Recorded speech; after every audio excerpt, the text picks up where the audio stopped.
3వ అధ్యాయం. విలాప వాక్యములు 3వ అధ్యాయం.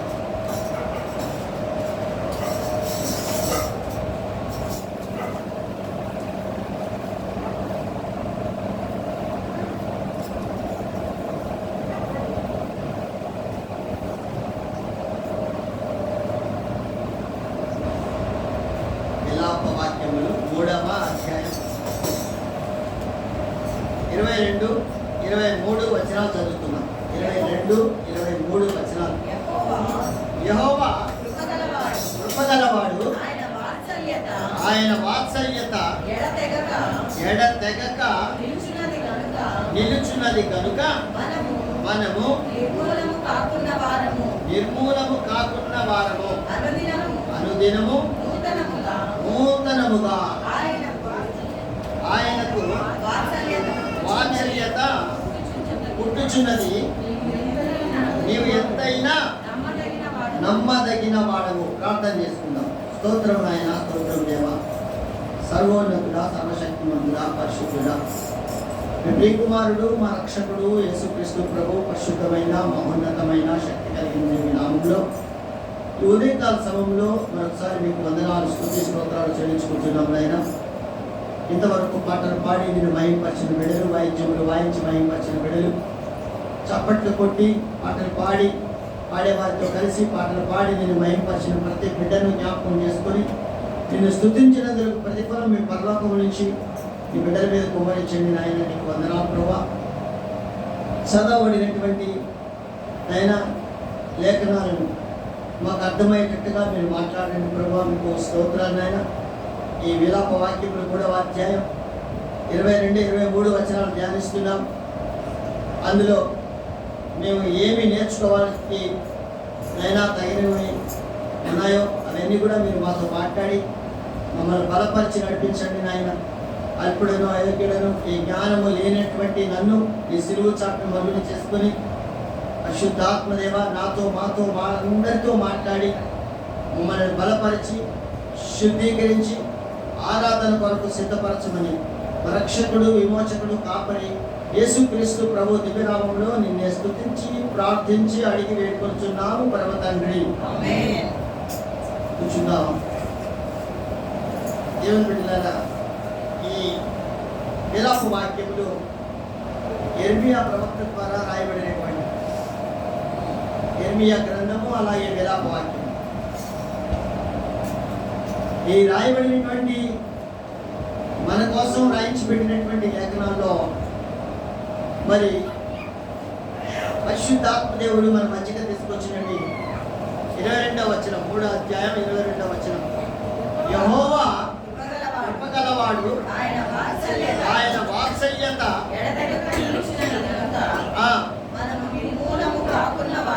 చూడండి దేవుడు బిడ్డ, ఆయన కృప కలిగిన వాడు. తండ్రి అయిన దేవుడు కృప కలిగిన వాడు. ఏమీ లేదో మనకి అది ఇచ్చేవాడు. దేంట్లో ఇబ్బంది పడుతున్నామో, ఏ విషయంలో మనకి ఇబ్బంది పడుతున్నామో ఆ విషయంలో ఆయన సమాధానాన్ని మనకి ఇచ్చి సంతోషపెట్టేవాడు. అంతేకాదు అక్కడ రాయబడిన మాట గమనిస్తే ఆయన వాత్సల్యత ఎడతెగక నిలుచున్నది కనుక ఆయన ప్రేమ ఎడతెగకుండా, ఎడతెగక అంటే దూరంగా ఉండేది తెగిపోవడం, అంటే దగ్గరగా ఉండేది తెగిపోవడం, అంటే దగ్గరగా ఉన్నాడు అని అర్థం. దూరం చేయట్లా, మనం దూరం చేసుకోవట్లే, మనం దూరం చేసుకోకుండా ఉన్నాడు కాబట్టే మనము నిర్మూలము కాకున్న వారు. ఇదేంటిది? ఆయనకు దూరంగా లేవు కాబట్టే మనం నిర్మూలం అంటే సమాప్తమైపోవడం లే, నష్టపోవడం లే, ఏ విషయంలో కూడా మనం ఇబ్బందులు పడటం లే అని రాయబడి ఉంది ఇక్కడ. ఒకసారి మనం ఆలోచన చేసుకుంటే దేవుని బిడ్డారా, ఆయన ప్రేమ ఇలాంటిదంటే చూడండి. యెర్మీయా గ్రంథంలోనే రాస్తాడు ఆ మాట. యెర్మీయా గ్రంథము 31వ అధ్యాయము. ఆయన ప్రేమ ఎలాంటిదో చెప్తాడు. ఎడ తెగకుండా ఉన్నాడు ఆయన. 31వ అధ్యాయం 3వ వచనం.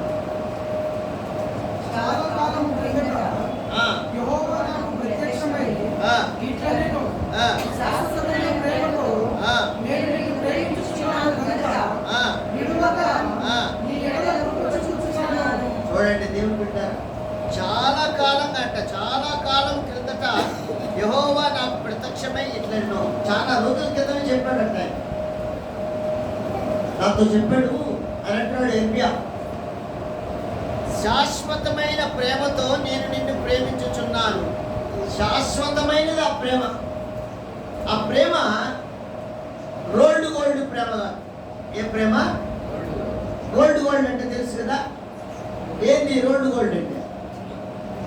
పైకి ఎంత కనబడుతుంది? బంగారు.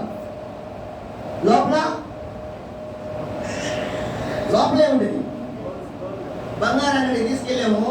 రోల్డ్ గోల్డ్ నగలు తీసుకుపోయి డబ్బులు కావాలా లేకపోతే కొనుక్కొని డబ్బులు ఇవ్వయా అంటే ఆయనకి ఇచ్చాము. ఆయన సాదేడు దాన్ని సాది రాయికేసి చూసి అది రోల్డ్ గోల్డ్ అనుకో ఏమంటాడు?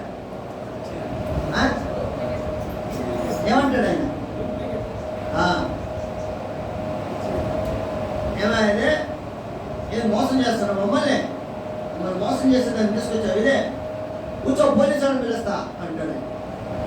ఏమంటాడా? పిలుస్తాడా పిలవడా? మోసం చేస్తే. అట్లాంటి ప్రేమ కాదు, అట్లాంటిది కాదు. ఇది ప్యూర్ గోల్డ్. అదే అంటాడు ఇక్కడ. ఆయన ప్రేమలో ఆయన ప్రేమ శాశ్వతమైనదంట. అంటే ఇంకా వచ్చిన దానికన్నా మించింది లేదు. ఒక ఆయన పాట రాశాడు. ఆ పాట ఏంటంటే ఈ శివుని కీర్తనలో ఉంటుంది ఆ పాట. ప్రేమ యేసుని ప్రేమ అది ఎవరు కొలువలేనిది, ఎవరు కొలవలేరంట. ఆ ప్రేమని కొలత లేదంట. ఆ ప్రేమ ఎలాంటిదంటే ఎవరికి ఉండదంటే అలాంటి ప్రేమ ఎవరికి ఉండదు. తల్లిదండ్రుల ప్రేమ నీడవలే గతించును ఆయన రాసిన పాట. తల్లిదండ్రుల ప్రేమ ఎట్లాంటిదంట? నేడు ఉంటుందా చాలాసేపు మన దగ్గర? ఆ సూర్యుడు ఉన్నంత వరకే నీడ ఉంటుంది. సూర్యుడు లేదనుకో నీడ మనకి కనబడుతుందా? కనబడదా?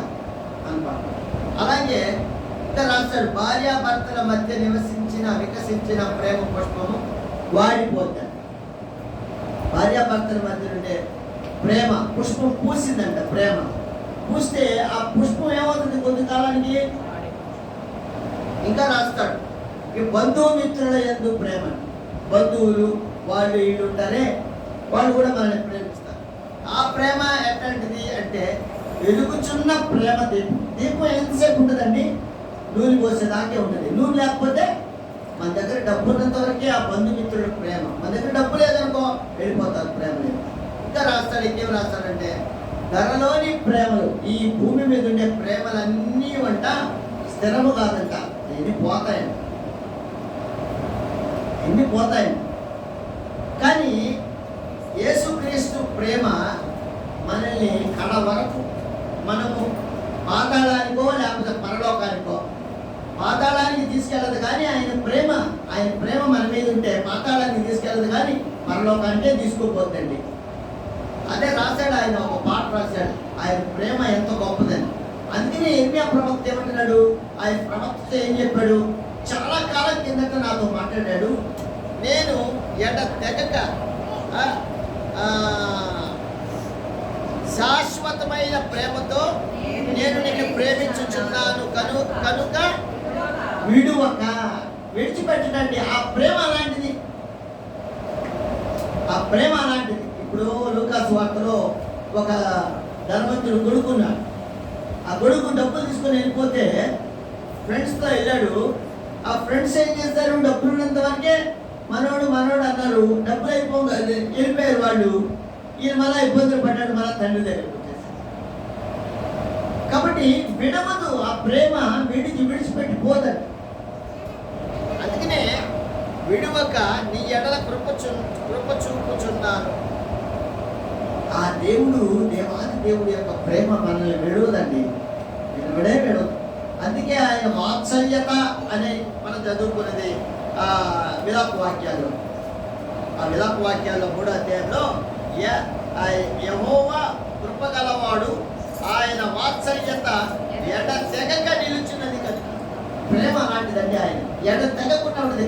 ఆయన కావాలి అనుకునే బిడ్డలందరినీ కూడా ఆయన ఆదరిస్తూ కనిపెడుతూ ఉంటాడంట. ఆయన మాట్లాడుతూ ఉంటాడు తన బిడ్డలందరితో మాట్లాడుతూ, ఆయన ప్రేమను మన మీద కుమ్మరిస్తూ, మనకి నేర్పిస్తూ, ఇబ్బందులు ఇరుకులు వచ్చినప్పుడు దాన్ని సరిదిద్దుతూ, సమాధానం ఇస్తూ, మనల్ని భుజం తట్టి నడిపిస్తూ ఉంటాడు. ఆయన ఎదురు చూస్తాడు ఆయన మన కోసం. ఎంతగా ఎదురు చూస్తాడో తెలుసా? లూకా సువార్త 2వ అధ్యాయం. అంతగా ఎదురు చూసేవాడు, తన బిడ్డల పట్ల అంత శ్రద్ధ కలిగినవాడు. అందుకే ఎడ తెగకుండా ఆయన ప్రేమ ఉంటుంది, విడువక ఉంటుంది ఆయన ప్రేమ. లూకా సువార్త 2వ అధ్యాయం 25వ వచనం. యెరూషలేమునందు సిమియోను అను ఒక మనుషుడు ఉండెను. అతడు నీతిమంతుడును భక్తిపరుడునై ఉండి ఇశ్రాయేలు యొక్క ఆదరణ కొరకు కనిపెట్టువాడు. పరిశుద్ధాత్మ అతని మీద ఉండెను. అతడు ప్రభు యొక్క క్రీస్తును చూడక మునుపు మరణము పొందడని అతనికి పరిశుద్ధాత్మ చేత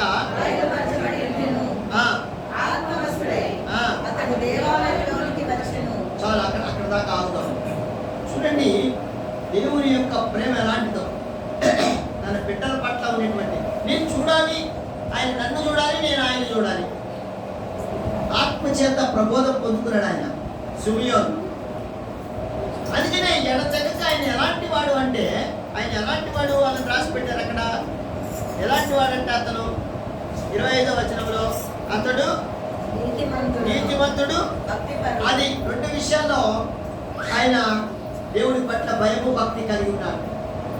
భక్తిపరుడు, దేవుడు అంటే భక్తి కలిగిన వాడు. పరిశుద్ధాత్మ వరాన్ని పొందుతున్నవాడు, ఆత్మ చేత ప్రబోధించబడుతున్నవాడు. ఆత్మ చెప్తూ ఉంది, అతను నడిపిస్తూ ఉంది ఆత్మ, పరిశుద్ధాత్మ అతన్ని. కాబట్టి తన బిడ్డలు అనుకున్నప్పుడు ఆ ఆత్మ మనల్ని నడిపిస్తూ ఉంటుంది. ఎవరైతే నీతిమంతులుగా ఉన్నారో, ఎవరైతే భక్తిపరులుగా ఉన్నారో వారందరినీ ఆత్మశులుగా ఆయన చేస్తూ, ఆత్మని కుమ్మరించి, ఆత్మ చేత మాట్లాడుతూ, పరిశుద్ధాత్మ మాట్లాడుతుండగా వారిని సరిదిద్ది నడిపిస్తుంటాడు ఆయన. అందుకనే నువ్వు చచ్చిపోవయ్యా, నన్ను చూడకుండా నువ్వు చచ్చిపోవు, యేసు క్రీస్తుని చూడక మునుపు చచ్చిపోడు అని చెప్పేస్తున్నాడు ఆయన. ఈ లోక రక్షకుడు రాకముందే నువ్వు చనిపోవు, ఆయన చూసినా చనిపోవు అని పరిశుద్ధాత్మ దేవుడు ఆయన హెచ్చరిస్తున్నాడు. మనల్ని కూడా హెచ్చరిస్తున్నాడు దేవుడు. ఏ విషయంలో మనల్ని హెచ్చరిస్తున్నాడు, ఏ విషయంలో మనం భక్తిగా ఉన్నాం, ఏ విషయంలో నీతిమంతులుగా ఉన్నాం, యథార్థంగా ఉన్నావా లేదా సరి చూసుకోవాలి. మనకే మనమే. అలా చూసుకోకుండా మన ఇష్టానుసారముగా మనం పోతూ ఉంటే ఆయన ఏమంటాడో తెలుసా? చూడండి, ఆ విలాప వాక్యాలు 3వ అధ్యాయంలోనే, విలాప వాక్యాలు 3వ అధ్యాయంలో 8వ వచనం. ఆయన అర్థం చేసుకుంటున్నా, నేను బతిమాని మొరలిడినను నా ప్రార్థన వినబడకుండా. చూసారా, మనం నీతిమంతులుగా లేకుండా, భక్తిపరులుగా లేకుండా, మన ఇష్టానుసారంగా లోకంలో పడి జీవిస్తూ ఆత్మ మనతో చెప్తున్న మాటలు పెడచెవిని పెట్టి మనకు నచ్చినట్లుగా మనం జీవిస్తూ ఉంటే ఏమంటాడంటే ఆయన, నేను వాళ్ళు మొరపెట్టుకున్నా సరే, ఎంత బతిమిలాడినా సరే, అన్నం తినకుండా 40 రోజులు, 50 రోజులు, 100 రోజులు, ఎన్ని రోజులైనా సరే అన్నం తినకుండా నువ్వు నాకు చేయదేవా, నాకు చేయదేవా అని నువ్వు అడిగినా కూడా నేను చేయను. నువ్వు నమ్మేవా, నా దగ్గరకు వచ్చావా, నేను ఇచ్చేస్తాను. నేను కృప కలిగిన దేవుణ్ణి, కరుణా వాత్సల్యములు గల దేవుణ్ణి. నిన్ను పిలిచింది ఊరికే ఆషామాషిగా కాదు, నేను నాతో కూడా శాశ్వతంగా పరలోకంలో ఉంచుకోవడానికే నిన్ను పిలిచా. ఎడ తెగకుండా నా ప్రేమను నీ మీద కుమ్మరిస్తూ ఉన్నా. ఎన్ని ఇరుకులు, ఇబ్బందులు, బాధలు వచ్చినా కూడా నేను కనిపెట్టి మళ్ళా నిన్ను సరిదిద్ది తీసుకొని వస్తున్నా. అయితే నువ్వు నా మాట వింటున్నావా? అయితే నువ్వు ఎంత మొరపెట్టుకున్నా సరే, ఎంత బతిలాడినా సరే, చూడండి ఎట్లాంటి మాట అక్కడుందో, నేను ప్రతిమాని మొరలిడినను నా ప్రార్థన వినపడకుండా తన చెవి మూసుకొని ఉన్నాడు. ఎంత బతిలాడాడంట ప్రవక్త. ఆహా, వద్దుపోవయ్యా, వద్దుపో, సమాధానం వేయడం అని అసలు తప్పుకున్నాడు. కొంతమంది చెప్తారు, ఎన్నో రోజుల నుంచి ప్రార్థన చేస్తున్నామండి కానీ పని కాలేదు. ఎందుకు కాలేదు? ఇది నువ్వు నమ్మి ప్రార్థన చేస్తే కదా, విశ్వసిస్తే కదా, నీతిమంతుడుగా ఉంటే కదా, భక్తిపరుడుగా ఉంటే కదా. అలా లేకుండా మనం మొరపెట్టుకుంటే దేవుడు పెట్టాడా? పెట్టు కదా. గోల్డ్ ప్రేమ ఉండకూడదు కదా మనకు కూడా. ఆయనకి లేదు, మరి మనకు కూడా అలాంటిదే కదా ఉండాలి. ఇప్పుడు ఇక్కడి నుంచి విజయవాడకి 100 కిలోమీటర్లు అండి దూరం. ఊరికి అనుకుందాం, 100 కాదులే, 300 లక్షలు ఉంది ఊరికి అంటున్నా నేను. మళ్ళీ ఏంది 100 కిలోమీటర్లు అయినా ఇప్పుడు దగ్గరికి ఏమైనా తీసుకొచ్చారా విజయవాడ అనుకుంటారేమో. కాదు, నా దూరమే ఉంది, అది ఊరికే మీకు అర్థం కావడానికి చెప్తున్నా. ఇక్కడి నుంచి నెల్లూరు నుంచి విజయవాడకి 100 కిలోమీటర్లు. విజయవాడ నుంచి నెల్లూరుకి ఎంత ఉంటుంది? 100 150 ఉండదా? ఏమి మరి ఆయన మన మీద కుమ్మరిస్తుండే ప్రేమను బట్టి మనం కూడా అంతే విధంగా మనం ఆయనకి ఉండాలి కదా. ఆ ప్రేమే మనది కూడా, మన ప్రేమ కూడా అలాగే ఉండాలి కదా. ఉంటుందా? భయపడుతున్నావా? ఆయనకి లోబడుతున్నావా? ఆయనేమో విడవని అంటున్నాడు, నేను విడవక శాశ్వతంగా ప్రేమతో మిమ్మల్ని చూసుకుంటున్నాను అంటున్నాడు. మరి మనము అదే ప్రేమతో మనం ఉంటున్నామా? లేకపోతే గింటు ప్రేమతో ఆయన మీద మనం ప్రేమను కుమ్మరిస్తున్నామా? ఆయన మాట వింటున్నట్టుగా వింటూ యాక్షన్ చేస్తున్నామా? సరే, మనమే అర్థం చేసుకోవాలి, ఆలోచన చేసుకోవాలి. దేవుడు ఎవరు చెప్పరు, మనం ఆత్మదేవుడు మనతో మాట్లాడుతుంటే మనం చేయాలి. లూకా సువార్తలో సిమియోనుతో మాట్లాడాడు పరిశుద్ధ ఆత్మదేవుడు. మాట్లాడినప్పుడు ఆయన అట్టగైతే నేను దేవాలయంలోనే ఉంటానని దేవాలయానికి వచ్చి నిల్చో ఉన్నాడు. అప్పుడే తల్లి మరియమ్మ తీసుకొచ్చి ఆయన చేతిలో పెట్టింది. కనుక్కున్నాడు ఆయన, ఈయనే ఆ లోక రక్షకుడని. ఆయనకి పరిశుద్ధాత్మదేవుడు బోధపరిచాడు. లేకపోతే ఎవరో బిడ్డలు, ఎంతో మంది బిడ్డలు తీసుకొస్తారు, ఆ బిడ్డను తీసుకుని లోక రక్షకుడని ఎందుకంటాడు సిమియోను? చూడండి ఆ మాట లూకా సువార్తలో 2వ అధ్యాయంలో. అంతటా ధర్మశాస్త్ర పద్ధతి చొప్పున ఆయన విషయమై జరిగించటప్పుడు తల్లిదండ్రులు శిశువైన యేసుని దేవాలయంలోనికి తీసుకొని వచ్చినప్పుడు అతడు తన చేతులలో ఆయనను ఎత్తుకొని దేవుని స్తుతించుచు ఇట్లా నేను, నాదా, ఇప్పుడు నీ మాట చొప్పున సమాధానముతో నీ దాసుని పోనించుచున్నావు. అక్కడ ఆగుతాం. చూడండి, ఆయన ఎందుకు ఎత్తుకుంటాడు? ఎవరి బిడ్డ, ఎంతమంది బిడ్డలు తీసుకురావట్లేదు దేవాలయంలోకి? మరి ఆయనకి ఎట్లా తెలిసింది ఈయన లోకరక్షకుడని? ఎందుకు ఎత్తుకొని నాదా అని అంటున్నాడు ఆయన? మనం అర్థం చేసుకోవాలి. దేవుకుంటారా? అర్థం చేసుకోవాలి మనం. ఆయనే అని సిమియోనుకి ఏం తెలుసు? ఇప్పుడు వస్తాడు ఇక్కడికైనా సిమియోనుకి ఏం తెలుసు? నేను నా భక్తుడిని దర్శించాలన్నటువంటి ఆ బిడ్డకి ఏం తెలుసు? ఆత్మదేవుడు నడిపిస్తున్నాడు సిమియోను దేవుడు బిడ్డ. ఈయనే ఆయన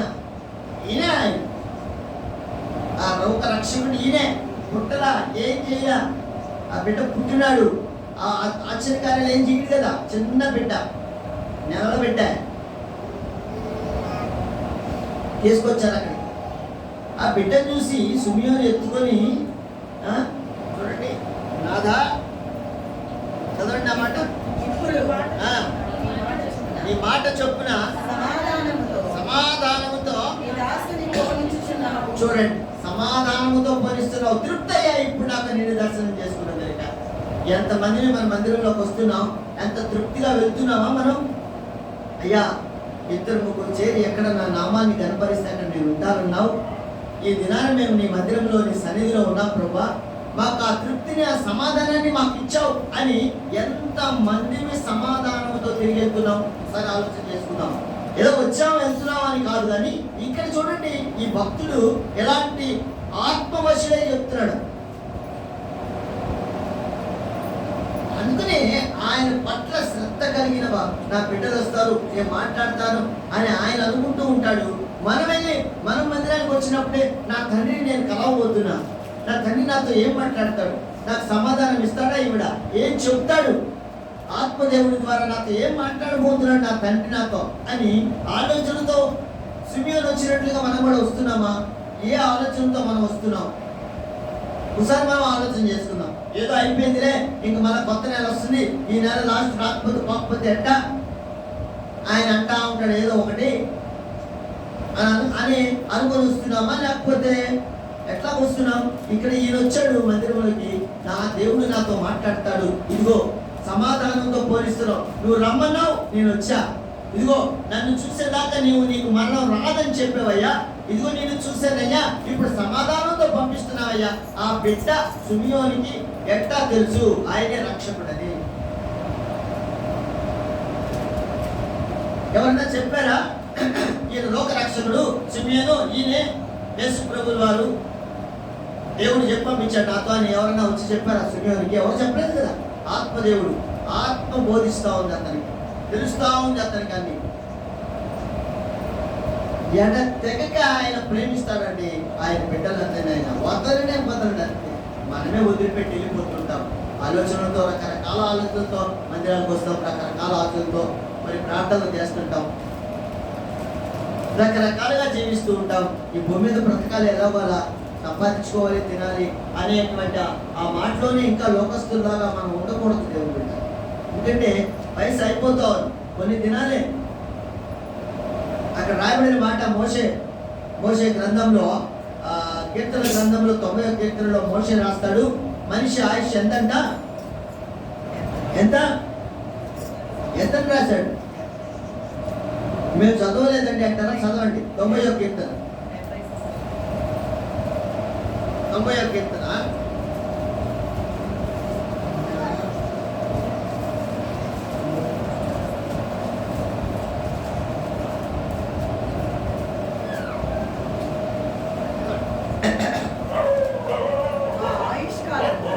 మా ఆయుష్కాలము 70 సంవత్సరములు.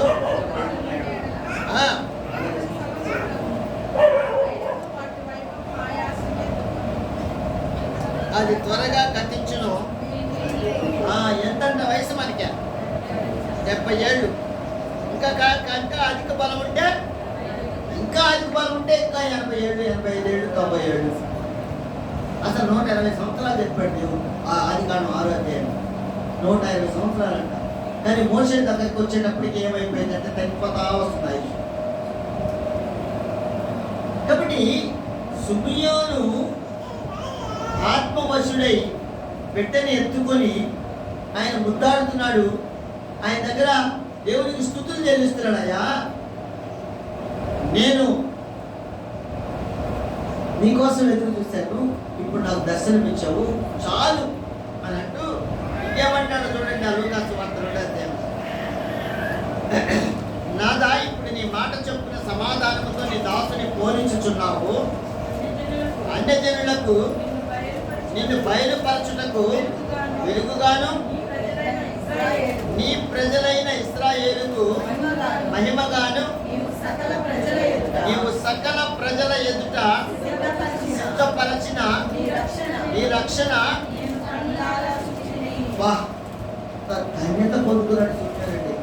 ధన్యత అల్లారా చూశాడంట రక్షణని. ఇట్లాగా రక్షించబోతున్నారు, ఇట్లాగా ఆనందంగా ఉంటున్నారు ఇశ్రాయేలు ప్రజలు. అన్యజనులకి ప్లస్ అన్యజనులకు నిన్ను బయలుపరచుటకు వెలుగుగాను.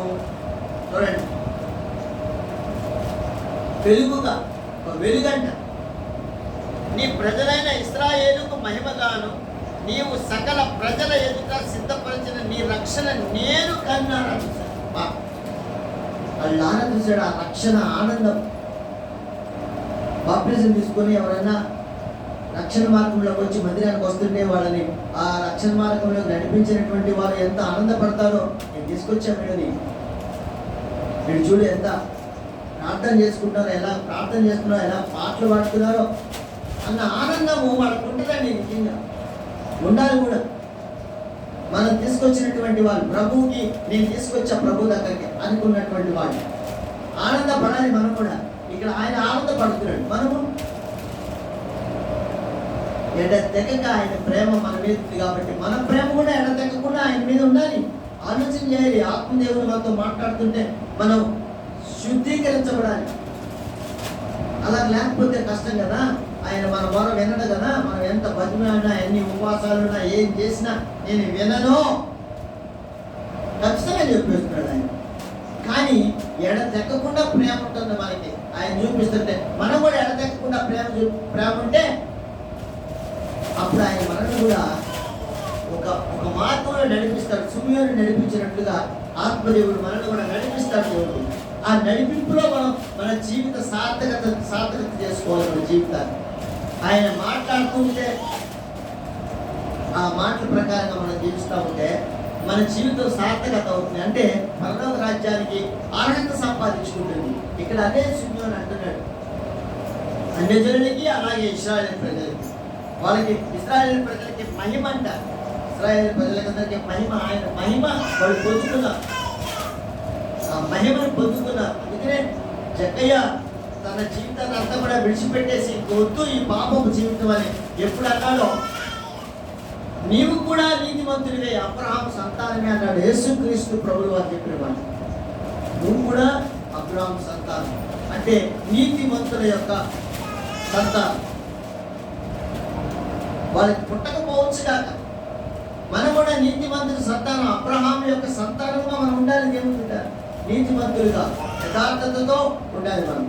ఆయన మనల్ని దేవుడు, తండ్రి అయిన దేవుడు, లేకపోతే ప్రభువు వారు నన్ను ప్రేమిస్తున్నాడు అని నీకు నిర్ధారణ ఏర్పడితే అదే ప్రేమ నువ్వు ఆయన కూడా చూపించాలి.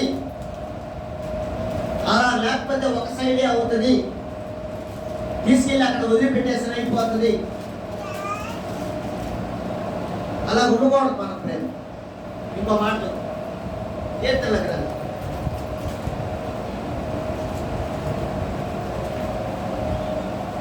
103వ కీర్తన.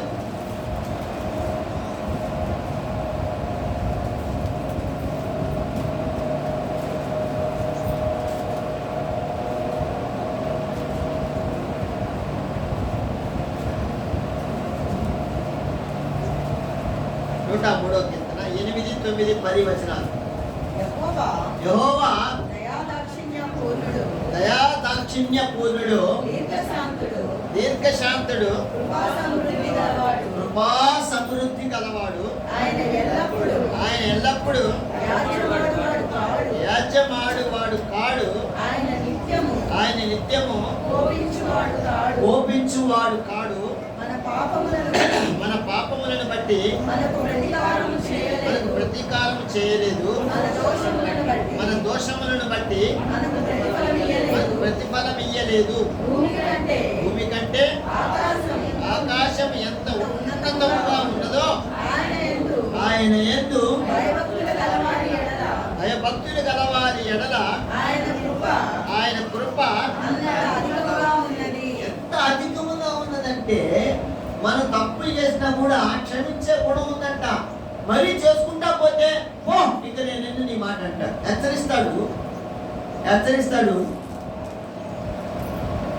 హెచ్చరించినప్పుడు మనం లోపడాలి. అలా లోపడకపోతే ఓ అని ఆయన మన మాట మన వెండంట. అయితే ఇక్కడ ఏమంటున్నాడంటే, మన పాపములను బట్టి మనకు ప్రతీకారము చేయలేదు. ప్రతీకారం అంటే ఏంటో తెలుసా? నువ్వు ఇచ్చేసే కాబట్టి నీకు ఇదే చేస్తాను నేను, అంతే, పో వెళ్ళిపో అని అండాయి. ఆ మాట అండాయి. అందుకని ఇక్కడ ఏమంటానంటే 9వ వచనంలో ఆయన ఎల్లప్పుడూ వ్యాజ్యమాడువాడు కాడు. తగ్గులు వేసుకునేవాడు కాదు ఆయన. నువ్వు చేసావు, నువ్వు గెలిచి చేసావా పో అని తగ్గు వేసుకుంటారు కొంతమంది. అంటే తగ్గు వేసుకునేవాడు కాదు ఆయన. మనతో నా బిడ్డలే పోని చేశారులే, సరే చూద్దాంలే, చెప్తాను, ఇంకోసారి చెప్తాను, చూద్దాం అని అనుకుంటాడంట. ఆత్మదేవుడు మనతో మాట్లాడతాడంట. ఆత్మదేవుడు మనతో మాట్లాడుతుంటే మనం సరిదిద్దబడాలి. అలాగ లేకపోతే మన మొర వినడు. ఇర్మియా గ్రంథం మన మొర వినడాలి. సరిదిద్ద విధానంలో మనం ఉంటే, సరిదిద్దుకుంటూ ఉంటే దేవుడు నాతో మాట్లాడాడు అని మనం అనుకుంటే, సిమియోన్ లాగా భక్తిగా నీతిమంతుడిగా మనం ఉంటే మనను కూడా దేవుడు దర్శించి మన ప్రతి అవసరతలు తీర్చి ఆయన వ్యాజ్యమాడేవాడు, తగు వేసుకునేవాడు కాదు. కాబట్టి మనం ఒకవేళ తెలిసి తెలియక తప్పు చేసినా దాన్ని క్షమించి వదిలిపెడతాడు ఆయన. అంతే, క్షమించే గుణం అతనికి ఉంది, మనుషులు ఎవరికి లేదు. ఎవరు క్షమించే గుణమే ఉండదండి. మనుషులు క్షమించే గుణం ఎవరికి ఉండదండి. అట్లా రావాలా అన్న క్షమించే గుణం కలగాలని కూడా అది దేవుని వలన కలిగితేనే తప్ప, లేకపోతే రాదు. అట్లాంటిది మనిషి యొక్క లక్షణం. కానీ దేవునికి ఉన్న లక్షణం ఆయన క్షమించేవాడు, శాశ్వతమైన కృపతో చూసేవాడు, ఎడతెగక ప్రేమించేవాడు. అందుకనే మనం పరిపూర్ణం కాకుండా ఉన్నాం, నిర్మూలం కాకుండా ఉన్నామని రాశాడు. చిన్న చిన్న తప్పులకే మనం కోపడతాము. ఆయన ఏం చేశారంటే పోనీలే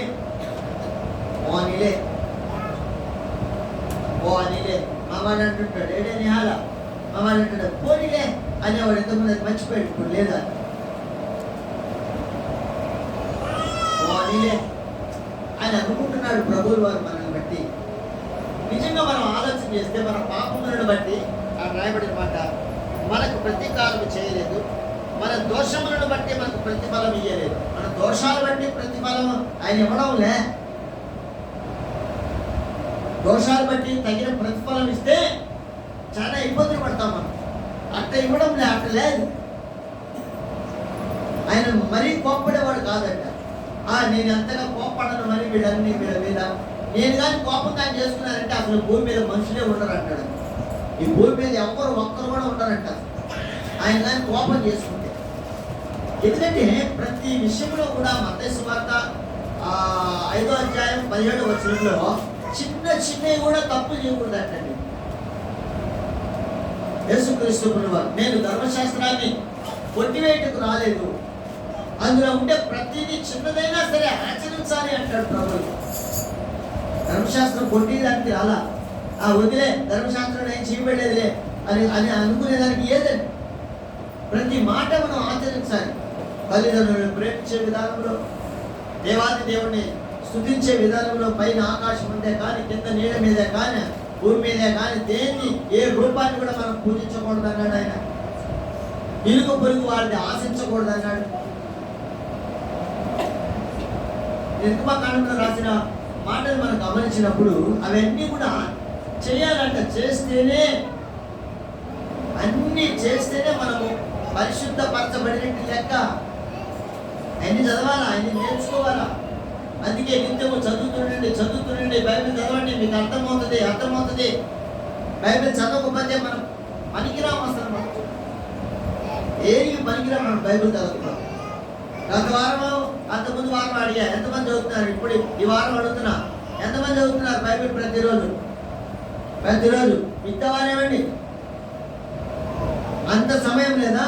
కూర్చోబెట్టేస్తాడు, జాగ్రత్త కూర్చోబెట్టేస్తాడు. ఒక తూములు చదివిస్తాడు మన దగ్గర బైబిల్. ఆయన కూర్చోబెట్టాడంటే మంచం మీద బైబిల్ చదువుకుంటా ఉండాల్సిందే. ఎన్ని దినాలు చదవలేదో అన్ని దినాలు మంచం మీద కూర్చోబెట్టేస్తాడు అంతే. ఇది యథార్థం. 70 సంవత్సరాలు 70 వారాలు పోలేదంట ఇశ్రాయేలు ప్రజలు. 70 వారాలు పోలవాడు. 70 వారాలు మందిరానికే రాలేదంట వాళ్ళు. అసలు దేవుడి గురించి ఆలోచన చేయలేదు. అందుకనే వాళ్ళు ఏం చేశారంటే వారానికి సంవత్సరం చొప్పున 70 సంవత్సరాలు బానిసగా పెట్టేశాడు. అసలు బైబిల్లో రాయబడిన మాట. ఒక వారం రాలేదంటే, ఒక వారం పోకపోతే సంవత్సరం రోజులు దూరం పెట్టేశాడు. సంవత్సరం రోజులు బానిసలుగా పెట్టేశాడు. 70 వారాలు రాలేదంట, 70 సంవత్సరాలు వాళ్ళని పంపించేశాడు. బానిసలుగా పంపించేశాడు. అక్కడ రాజు దగ్గరికి. ఆ రాజు ఏం చెప్తే అదే చేయాలి, ఏం తినమంటే అదే, ఏం పని చేయమంటే ఆ పని చేయాలి అంతే. బానిస ప్రతిలోకి నెట్టేసాడు. అందుకే ప్రతిరోజు బైబిల్ చదవండి, మీకు అర్థమవుతుంది, మీరు నడుచుకుంటారు. ఆత్మ మీతో మాట్లాడుతూ ఉంటాడు. బైబిల్ చదువుతుంటే ఆత్మదేవుడు కూడా మీతో మాట్లాడి మిమ్మల్ని హెచ్చరిస్తూ ఉంటాడు. దేవుడు మిమ్మల్ని నడిపిస్తాడు.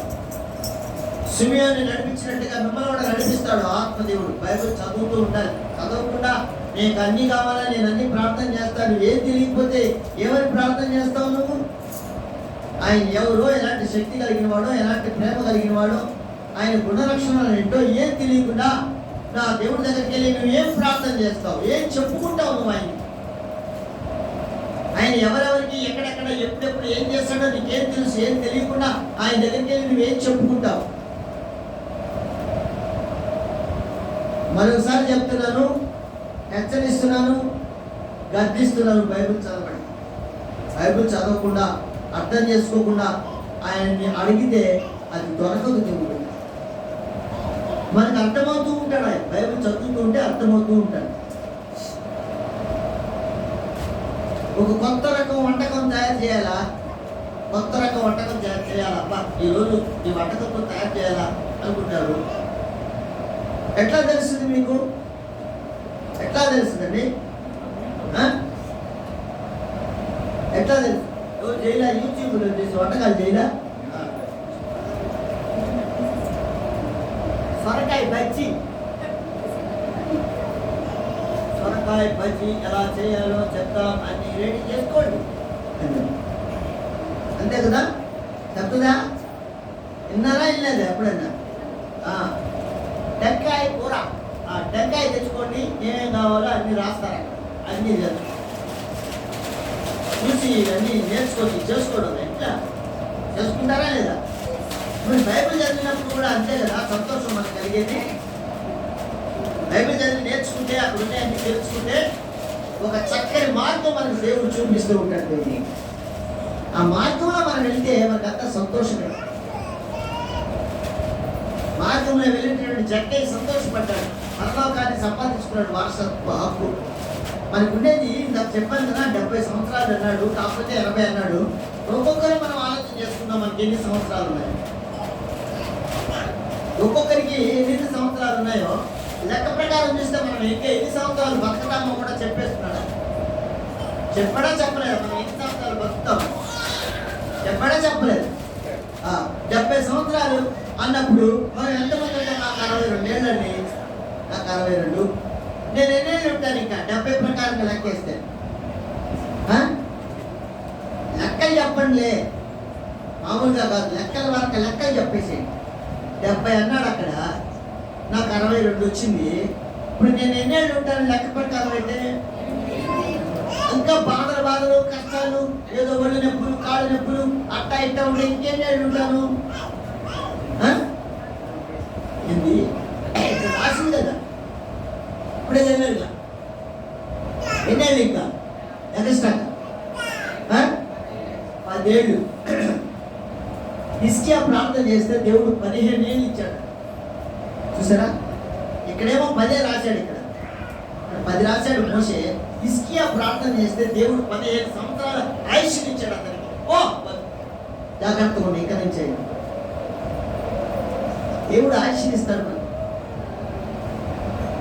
అయ్యో అని బాధపడబడలే, ఏడ తెగక ఆయన ప్రేమ కలిగినాడు కాబట్టి హిజ్కియాకి ఇచ్చినట్టుగా మనకు కూడా ఆయుష్ని ఇస్తాడు దేవుడు కదా. ఎందుకు ఇవ్వడు ఆయన? నినేవే పట్టణస్తులు అశ్షూరీయులు వాళ్ళకి చెప్పమన్నాడు, యోనా వెళ్ళి యోనా చెప్పుకో వాళ్ళకి, నేను లేపిపోతున్నా వాళ్ళందరినీ. వాళ్ళు సరిదిద్దబడ్డారా? నేను వాళ్ళకి ఆయుష్ని ఇస్తా. ఎందుకు మారడు? ఆయన మనసు ఎందుకు మారదు? మార్చగలిగిన వాళ్ళం మనం. ఆయన మనస్సుని మార్చగలిగే శక్తి ఉంది మనకి. ఆ శక్తిని మనం తెలుసుకోలేకపోతున్నాం. దేవుడు మనకి ఇచ్చిన శక్తిని మనం తెలుసుకోలేకపోతున్నాం. పేతురు, యాకోబు, యోహాను తెలుసుకున్నారు. ఆయన ఇచ్చిన శక్తిని తెలుసుకొని, ఆయన మహిమను తెలుసుకొని, కుంటివాడు కూర్చొని ఉంటేలే, దేవుడు మాకు ఇచ్చిన శక్తిని నీకు ఇస్తున్నాం అన్నాడు. కుంటివాడిని లేపి కాళ్ళు వచ్చినవాడు ఎగిరి గొంతులు వేస్తూ పరిగెత్తాడంట దేవాలయం. దేవుడు ఆ శక్తిని మీకు కూడా ఉంది అని అంటున్నాడు. ఆ శక్తి మీకు కూడా సంపాదించుకుంటారు అని అంటున్నాడు. కానీ మనం ఆ సంపాదన, ఆయన మహిమను, ఇశ్రాయేలుకి మహిమ, ఆయన ప్రేమించిన వారికి అందరికీ మహిమ, ఆ మహిమను మనం కూడా పొందుకోగలిగినటువంటి వారుగా మనం ఉన్నామనేదా ఆలోచన చేసుకోవాలి. యేసుక్రీస్తు అందరికీ ప్రభు. అపొస్తలుల కార్యాలు 10వ అధ్యాయం 36వ వచనంలో అందరికీ ప్రభు. ఆయన ఎవరి పోతే వాళ్ళకి ధారాళంగా ఇచ్చేవాడు. ఆయన ఎవరికి అడిగినా ఇస్తాడు. కేవలం పాస్టర్లకే కాదండి. పాస్టర్ ఎందుకంటారంటే ఎక్కువగా ధ్యానం చేస్తూ ఉంటాం కాబట్టి వాళ్ళకైనా మాకైనా ఇచ్చే దేవుడు కాదు. ఎవరైతే విశ్వాసంతో ఉన్నారో వాళ్ళందరికీ ఇస్తాడు దేవుడు. విశ్వాసం లేకపోతే యేసుక్రీస్తు ప్రభు వారు కూడా ఏం చేయలేరండి. ఆయనే చెప్పాడు అన్నమాట, మీలో ఇంత అవిశ్వాసం ఉందిందయా అని అడిగాడు. అక్కడ ఉన్నటువంటి జనాంగాలన్నిటిని బట్టి మార్కు సువార్త 6వ అధ్యాయం. కాబట్టి ఆయన మీద విశ్వాసం ఉంచుకొని మనం నీతిమంతులుగా, యథార్థవంతులుగా, పరిశుద్ధాత్మ మనతో మాట్లాడుతున్నటువంటి మాటలన్నీ అంగీకరించి మన హృదయంలో దాచుకుని ఆ విధంగా నేను నడుచుకుంటాను ప్రభువా ఆయనతో ఒప్పందం చేసుకున్నప్పుడే దేవుడు నిన్ను గట్టిగా వాటేసుకుంటాడు ప్రేమతో. అడగడం మార్పు చెందడం, అడగడం మార్పు చెందడం. మనుషులకి ఏం కనిపించబడాలి, మనుషులకి కనిపించాల్సిన అవసరం లేదండి. దేవుడి దృష్టిలో యథార్థంగా ఉంటే చాలు. మనుషులు ఏమేమో అనుకుంటుంటారు, అవన్నీ మనకు పడలేదు. దేవుడి దృష్టిలో నేను ఎట్లా ఉన్నాను, దేవుడి పట్ల నేను ఎలా ఉన్నాను, దేవుడు నాతో మాట్లాడుతున్నాడు కదా, నేను శ్రద్ధపడుతున్నానా లేదా, అది దేవుడితో మనం ఒప్పందం చేసుకుంటే చాలు. దేవుడు మనల్ని దీవిస్తాడు. ఎందుకంటే ఒంటరిగా కూర్చొని నేను దేవుడితో నువ్వు చెప్పుకో అన్నాడు ప్రభువు. నదిలోకి వెళ్ళి ఒంటరిగా కూర్చొని దేవుడితో చెప్పుకో. మనుషులతో చెప్పాల్సిన అవసరం లేదు, దేవుడితో చెప్పుకో. నేను దేవుడితో నువ్వు ఎప్పుడైతే చెప్పుకోవడం మొదలు పెడతావో, ఆయనకి నీకు సంబంధం ఏర్పడుతుందో, తండ్రి బిడ్డల ప్రేమ ఏర్పడుతుందో, వెంటనే నీ జీవితం అంతా కూడా అలా సాఫీగా వెళ్ళిపోతూ ఉంటుందండి. సాఫీగా వెళ్ళిపోతుంది. ఇప్పుడు ఆది కాండంలో ఒక ఆయన ఉన్నాడు, పడవ కట్టాడు. పడవ ఆది కాండంలో పడవ చేయమన్నాడు ఒక ఆయన. ఏం పేరు ఆయన పేరు? మంచిది, దేవుడి పుస్తకం. నోవహు పడవ చేయమన్నాడు. ఎవరిని చేయమన్నాడు? నోవహు ఒక్కడే చేయమన్నాడా, ఇంటిలో వాళ్ళందరినీ చేయమన్నాడా?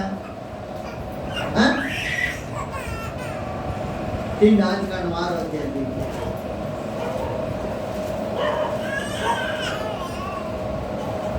కొన్ని విషయాలు మనకు అర్థం కావాలి. అర్థమైతే మనకన్నా ధన్యులు, ఐశ్వర్యవంతులు, పరలోకపు ఐశ్వర్యవంతులు ఎవరు ఉండరండి. ఆది కాండం 6వ అధ్యాయం.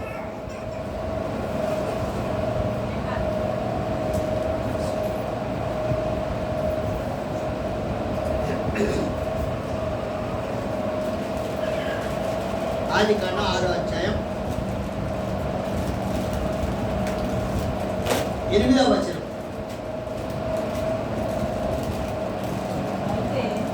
అయితే నోవహు యెహోవా దృష్టి యందు నోవహు యెహోవా దృష్టిలో కృప పొందినవాడు, ప్రేమ కలిగినవాడు, ఎడతెగక ప్రేమించేవాడు యెహోవా. నోవహు ఒక్కడే కనపడ్డాడు. అయితే చూడండి,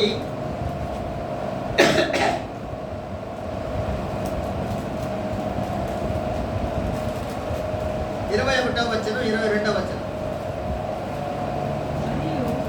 మరియు తినుటకు నానా విధములైన ఆహార పదార్థములను కూర్చుకొని నీ దగ్గర ఉంచుకొనుము, అవి నీకును వాటికి ఆహారమగునని చెప్పెను. నోవహు అట్లు చేసెను. దేవుడు దేవుడి యొక్క కృప ఉంటే మన కుటుంబంలో వారంతా రక్షించబడతారండి. మనం సత్సంబంధం ఆయనతో కలిగి ఉండాలి. ఆయనతో లేకపోతే మనం అక్కడే పోతా ఉండాలి, వస్తూ ఉండాలి మధ్యలో. ఆయన దృష్టిలో మనం యథార్థంగా ఉన్నామా లేవా, ఆయన దృష్టిలో మనం ఎలా ఉన్నాము. దేవుడు నన్ను చూసినప్పుడు నేను ఎలాగున్నాను, నోవహును చూసినప్పుడు ఆయన కుటుంబంలో మనందరూ రక్షించబడ్డారు. ఎవరెవరు వెళ్ళారండి? ఎవరెవరు వెళ్ళారు చూడండి, చదవండి. 7వ అధ్యాయం 5వ వచనం.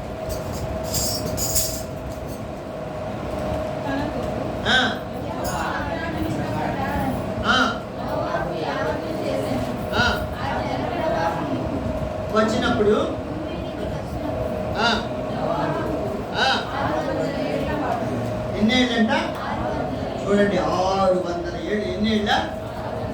నోవహు 600 ఏళ్ళు వాడు 600 సంవత్సరాలప్పుడు ఆయన పడవ తయారు చేశాడు.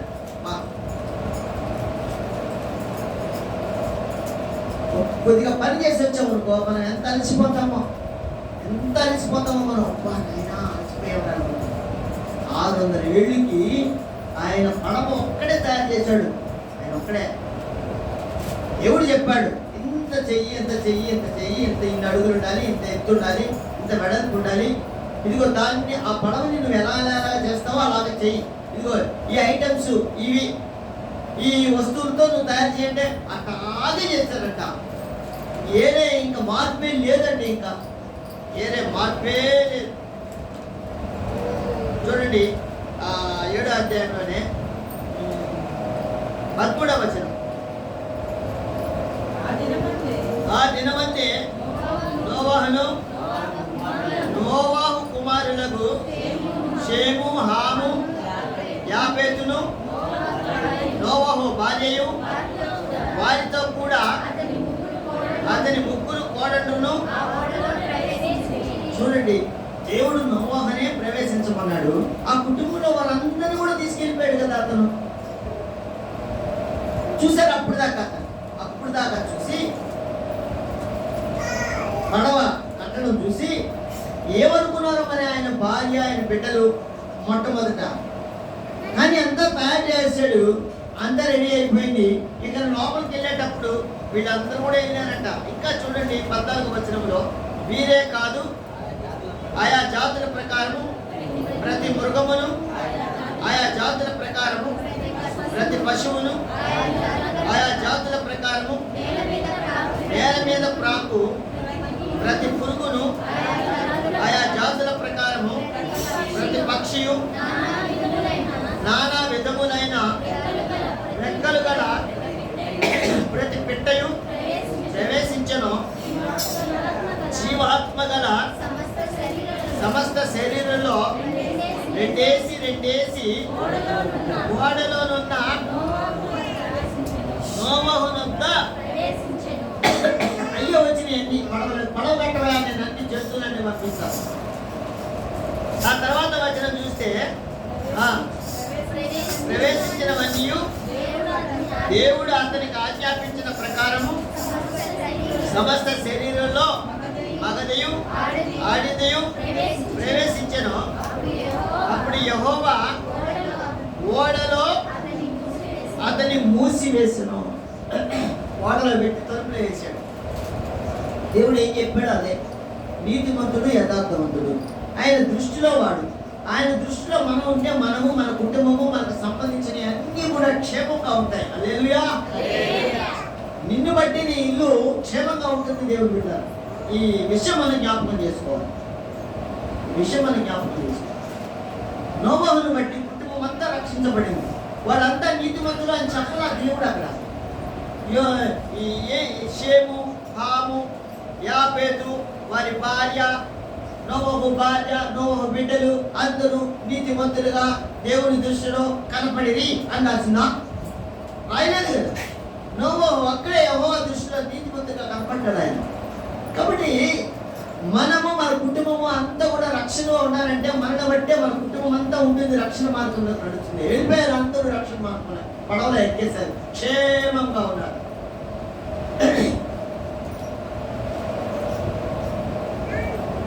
దేవుని బిడ్డలారా, దేవుని దృష్టిలో మనం ఎలాగున్నామో మన కుటుంబం నడిచే విధానంలోనే అర్థమైపోతుంది.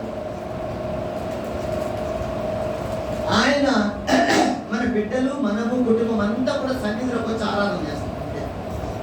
ఇదే నేను యథార్థంగా ఉన్నానా లేదా అని నువ్వు అనుకుంటే, నువ్వు నీ యథార్థతను బట్టి నీ కుటుంబం అంతా మన ఓడలో ఉన్నట్టుగా ఉండదండి దేవుని మందిరంలో. ఒకసారి మనం ఆలోచన చేస్తాం. మన యథార్థతను బట్టి దేవుడి దృష్టిలో మనం యథార్థంగా ఉన్నామలేమా, నీతిమంతులుగా ఉన్నామలేమా అన్న మాటను బట్టే మనము, మన కుటుంబం అంతా మందిరంలో ఉంటుంది. నోవహు పడవలోకి వెళ్ళినట్లుగా క్షేమంగా ఉంటుంది. ఏమి ఇబ్బంది పడ్డవాడు. నీళ్ళు వచ్చాయి, పైనుంచి నీళ్లు పడ్డాయి, కింద నుంచి తూములు ఎక్కువ పడ్డాయంట. తూములు అంటే కింద ఉంటాయి, ఎక్కువ పడ్డాయి, అన్ని ఓ అని వస్తున్నాయి నీళ్లు. ఎన్ని నీళ్ళు వచ్చినా సరే ఎంత చేసినా సరే, ఎంత గాలి కొట్టినా సరే క్షేమంగా ఉన్నారు. కారణం ఆ పడవ డింగిలు కొట్టకుండా, ఇబ్బందులు పడకుండా, ఏం కాకుండా దేవుడు తలుపేసేసాడు, కాపాడుతూ ఉన్నాడు. యేసుక్రీస్తు ప్రభుల వారు గత వారం మనం ధ్యానించాం. యేసుక్రీస్తు ప్రభుల వారు ఉన్నా కూడా ఆ పడవ నీళ్ళు వచ్చి పడుతున్నాయి. దాంట్లో ఎందుకు పడుతున్నాయి? నీళ్ళు వచ్చి పడతా ఉన్నాయి. ఇక్కడ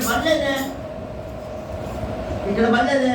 సరే, అది డింగి, ఇది ఓడ అనుకుందాంలే, పోనీ ఓడ కదా, తలుపులు వేసారు, అన్ని పైన ఉన్నాయి, అన్ని ఉన్నాయి అనుకుందాం. అట్లా కూడా అనుకుందాం. నోవహుకి దేవుడు కనపడలేదు కదా, మాట్లాడుతున్నాడు అంతే, కనపడలే. ఎప్పుడు దర్శనమిచ్చినట్టు ఎక్కడ రాయదు. ధ్యానం చేస్తుంటే మాట్లాడుతున్నాడు నోవహు. ఇక్కడ వీళ్ళకి కనపడుతున్నాడే, సాక్షాత్తు యేసుక్రీస్తు ప్రభువు వారు తన శిష్యులకి అందరికి కనపడుతున్నాడే. కనపడినా కూడా వాళ్ళకి లేవే విశ్వాసం.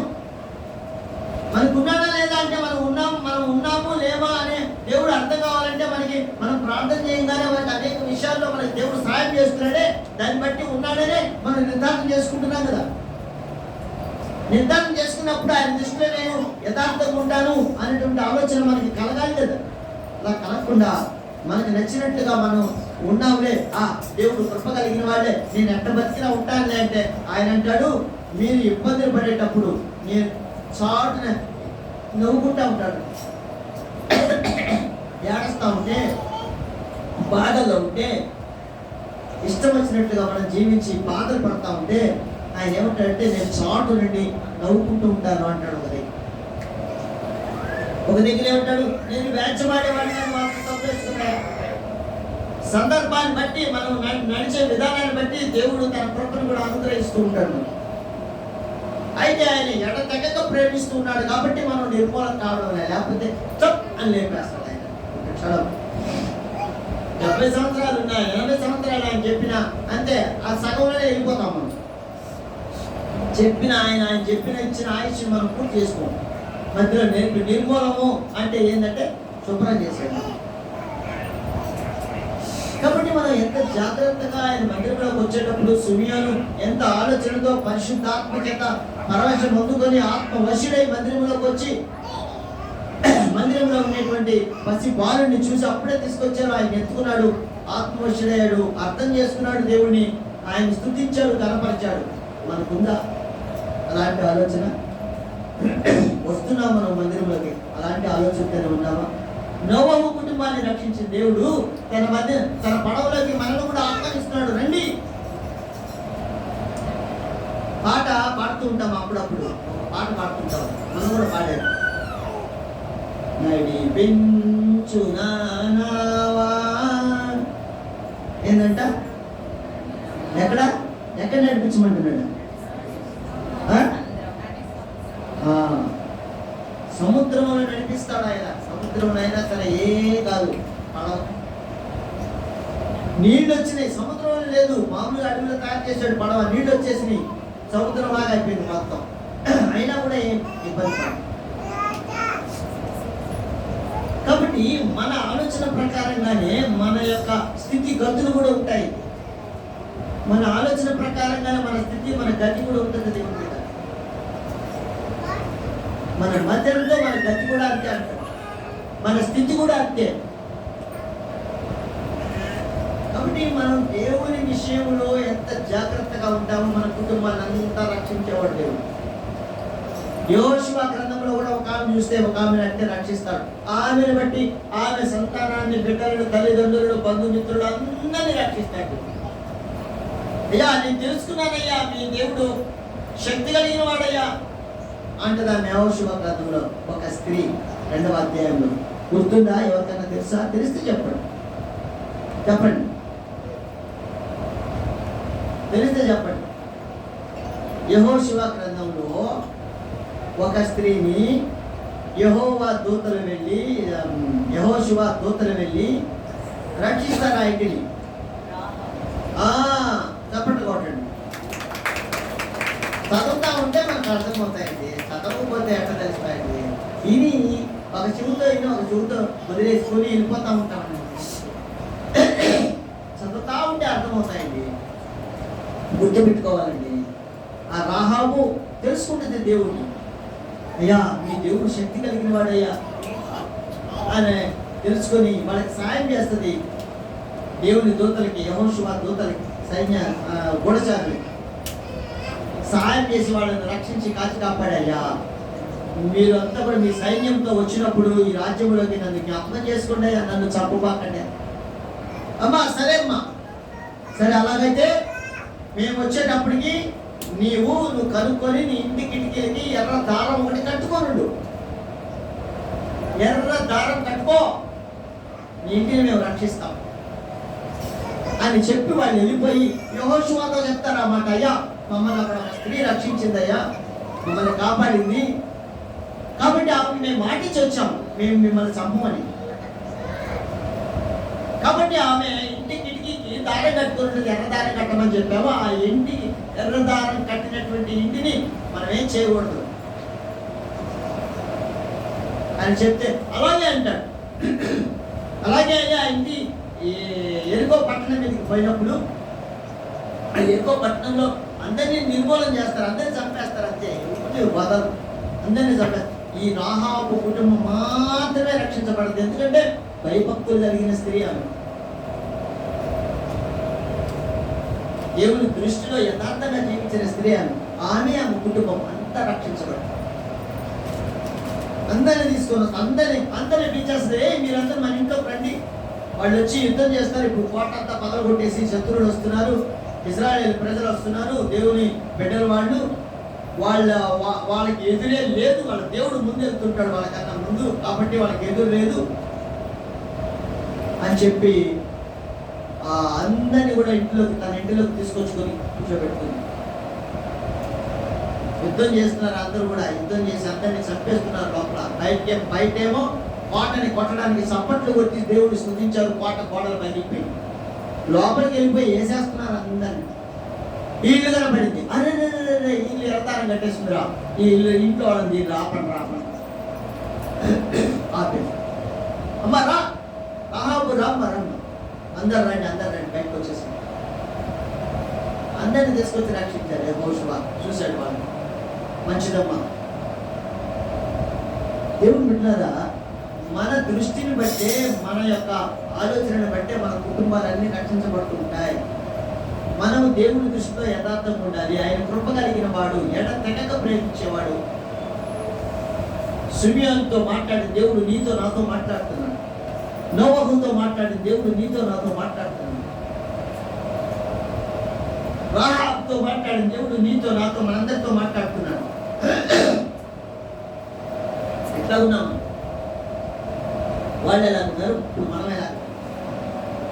వాళ్ళు దేవుడిని కొంతమంది చూశారు, కొంతమంది చూడలే. రాహాబు చూడలే, శక్తి వినిందంతే. నోవహు చూడలే, విన్నాడంతే అన్నమాట. యేసుక్రీస్తు ప్రభువుల వారి సాక్షాత్తు జక్కయ్య చూశాడు, ఆయన ఎలాంటి వాడో చూడాలని కోరుకున్నాడు, అంతే. జక్కయ్యని రక్షించేశాడు. మాట చెప్పగానే సరళం చేశాడు ఆయన.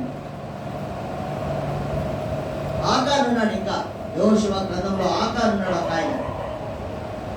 ఎరుకో పట్టణాన్ని జయించినప్పుడు ఆకారం ఏం చేస్తారంటే అక్కడ ఉండేటువంటి బంగారు వస్తువులన్నీ లాగేసుకుంటాడు. వెండి బంగారు వద్దురా, అది శాపగ్రస్తమైనటువంటివి, వాటి జోలికి పోవద్దు, వాటిని నాశనం చేయండి, ఏం తీసుకోవద్దు, మీకు ఏం కావాలని నేను ఇస్తానన్నాడు దేవుడు. వినలా మాట, ఆకారం వినలా. ఒక్కడు మాట వినడానికి వాళ్ళ ఇంట్లో బంధువులందరినీ తీసుకొచ్చారంటే, బయటకి వాళ్ళ ఆస్తులన్నీ తీసుకొచ్చారంటే, అందరినీ కుటుంబంలో ఉండే అందరినీ ఆ ఒక్కడి తప్పు వల్ల తీసుకొచ్చి కొట్టబెట్టి రాళ్ళతో కొట్టి చంపేసి వాళ్ళందరినీ, కుటుంబంలో అందరినీ, భార్య బిడ్డలు అందరినీ చంపేశారు. ఎవరి వల్ల? ఒక్క ఆకానే, ఒక్కడే దానికి తప్పు చేసేవాడు. ఆ ఒక్కడి వల్ల వాళ్ళ బిడ్డలు, వాళ్ళ వంశం అంతా కూడా తీసుకొచ్చి రాళ్ళతో కొట్టి చంపేసి గొట్టగా వేసేసారు, కాల్చేశారట. ఒక్కడి వల్ల కదా. ఆ ఒక్కడెవరు? ప్రేమ పొందుకున్నవాడు. సిమియోనులాగా మనం ఉండాలి, నోవహులాగా మనం ఉండాలి, యథార్థంగా ఉండాలి. మన కుటుంబం అంతా రక్షణ. ఆకానులాగా ఉన్నామంటే అంతే సంగతులు, అంతే నిర్మూలన చేసేస్తారు కుటుంబాన్ని. ఎంత జాగ్రత్తగా జాగ్రత్తగా మనం ఉంటేనో మనం బ్రతుకుతున్నాం. రాబోయే రోజుల్లోకి ఎట్లుంటాయో తెలుసా? చాలా ఘోరంగా ఉంటాయి పరిస్థితులు, చాలా ఘోరంగా ఉంటాయి. అయినా కట్టుకొని నిలబడాలి, కట్టుకొని నిలబడాలి. కొడతా ఉన్నారు గుజరాత్లో అయితే ఆర్ఎస్ఎస్ బీజేపీ వాళ్ళు పాస్టర్లు వేసి పాస్టర్లు అందరినీ మంచోడుగా మార్చేస్తున్నారు. చెడ్డోడుగా ఉంటారు కదా, చెడ్డోడుగా కావాలి భూమి అంతా అని అపవాది వాళ్ళందరినీ ప్రేరేపణ కలిగించి పాస్టర్ని కొడతా ఉన్నారు. ఒక్కొక్కరిని భయంకరంగా కొడుతున్నారు. ఒక్కొక్కరిని ఒక పాస్టర్ అయితే వాళ్ళ మందిరంలో ఉంది, అది మందిరంలో తీసుకెళ్లారు. బట్టలన్నీ తీసేసి కాళ్ళు చేతులు కట్టేసి ఇంత పెద్ద క్రికెట్ బ్యాట్ లాగా అవి తీసుకొని కొడతా ఉంటే అరుస్తూ ఉన్నాడు.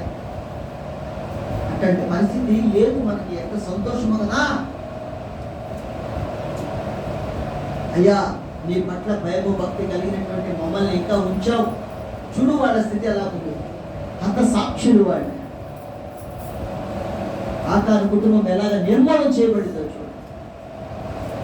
అలాగే నిర్మూలన కాకుండా అపవాది యొక్క గోడలు పెరగకుండా నిర్మూలన చేయాలి. వాటి దాన్ని కూడా మనం చేయాలంటే దేవుని యందు భయము భక్తి కలిగి జీవించాలి. అలా లేకపోతే మన కుటుంబాలు కూడా అలాగా అంటాడు దేవుడు. మనం ఎంత మొరపెట్టుకున్న దేవుడు రెండో చెప్పేశాడు ఇర్మియా గ్రంథం విలాప వాక్యాలు. మీరు ఎంత మొరపెట్టుకున్నా నేను విననగాక వినను అన్నాడు. ఎట్టడా విన్నా గుర్తుకు రావాలి ఈ వాక్యాలన్నీ. మనం చదువుకుంటూ ఉంటే, ప్రతిరోజు బైబిల్ చదువుతూ ఉంటే, ప్రతిరోజు ధ్యానం చేస్తుంటే మనకు గుర్తు వస్తాయి ఆ మాటలు. అప్పుడు మనం జాగ్రత్త పడతాం. చదువుతూ ఉంటే మన జీవితంలో మనకి ఎలాంటి మనము ఎలాంటి వాళ్ళము, ఎలాగ వెళ్ళాలి, ఏం చేయాలి అనేది జ్ఞాపకానికి వస్తుంటాయండి. మనం వెళ్తూ ఉన్నాం రోడ్లో. ఆ పెంట ఉంది అక్కడ, పెంట పేడ అంతా ఉంది. తొక్కుకుంటూ వెళ్తామా? తొక్కుకుంటూ వెళ్తామా వెళ్ళమా? చెప్పాలా, పెద్దగా చెప్పాలా, అందరూ చెప్పాలా మేము తొక్కము. చెప్పండి. ఇంకా చాలా గొంతులు లేవే. బిర్యానీ అయితే వెళ్తాం రోడ్లోకి. మాట చెప్పేదాన్ని మేము తొక్కము. ఎందుకని? చిన్నపిల్లడు వదిలిపెట్టామనుకో వాడేం చేస్తాడా? ఎందుకు తొక్కుతాడు వాడు? తెలియదు కాబట్టి పాపాలు కూడా మనం కూడా అంటే చిన్న పిల్లకాయ పేడ దొక్కినట్టు తొక్కేసుకుంటూ పోతూ ఉంటాం మన పాపాలన్నీ. అది తెలియాలా అంటే బైబిల్ చదవాలి. దేవుడు మాట్లాడతాడు. దేవుడు ఎలాగ మాట్లాడతాడంటే బైబిల్ ద్వారా మనతో మాట్లాడతాడు. అందుకే బైబిల్ చదవాలి. నీకు పేడ ఏదో పెంట ఏదో లేకపోతే మంచి మార్గం ఏదో దేవుడు మాట్లాడుతుండే. ఎట్ట మాట్లాడతాడు మనతో అంటే ఇదిగో.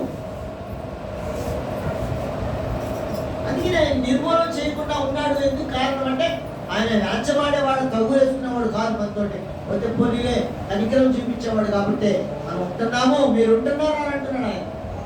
ఇంకొక వాక్యం చూద్దాం, ఇంకొక మాట. రోమీయులకు రాసిన పత్రిక, రోమా పత్రిక 8వ అధ్యాయం.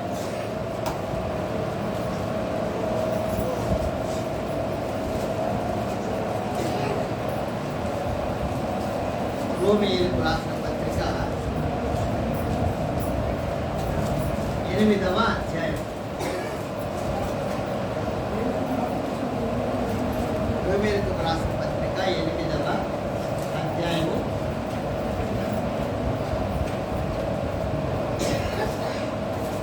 37, 38, 39 వచనాలు కలిసి ఉన్నాయి. అవి 3 చదువుతాం. అయినను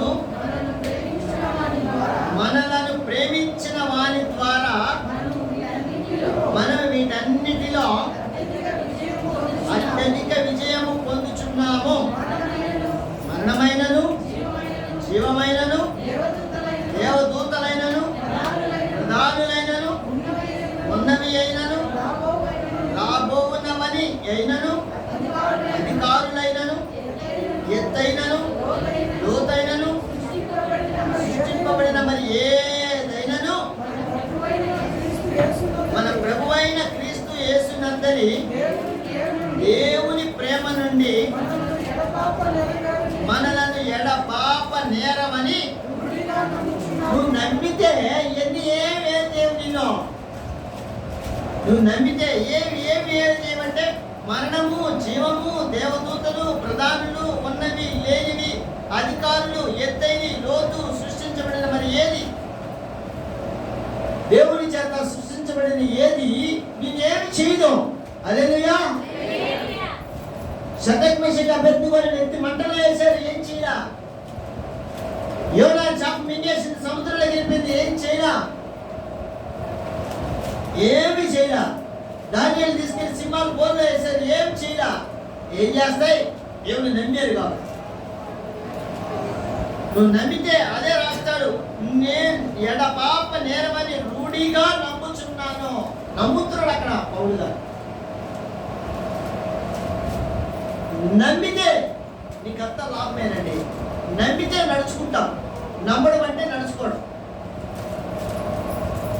కాబట్టి ఏది కూడా ఈ పైన ఇంకా మనం చదివితే 34వ వచనంలో కూడా శిక్ష విధించువాడెవడు, చనిపోయిన క్రీస్తు యేసే.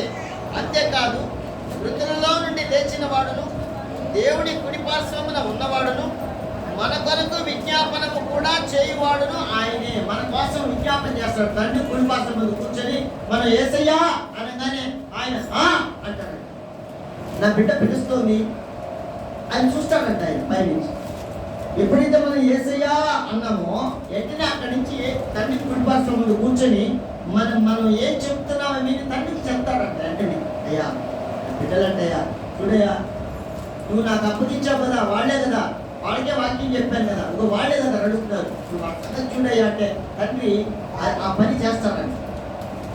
చేస్తాడా చేయడా? ఏంది యేసు ప్రభువు వారు చెప్తారు, ఆయన చెప్పగానే దేవుడు చేసేస్తాడా అని నువ్వు అనుకుంటే నీ డౌట్ తీరడానికి యోహాను సువార్త 11వ అధ్యాయం. నీ డౌట్ తీరడానికి చెప్తున్నా. యేసు ప్రభువు వారు మనం మొరపెట్టుకుంటే తండ్రికి చెప్తాడా, ఆ తండ్రి చేస్తాడా అని నువ్వు అనుకుంటే నీకు డౌట్ కలిగితే యోహాను సువార్త 11వ అధ్యాయం.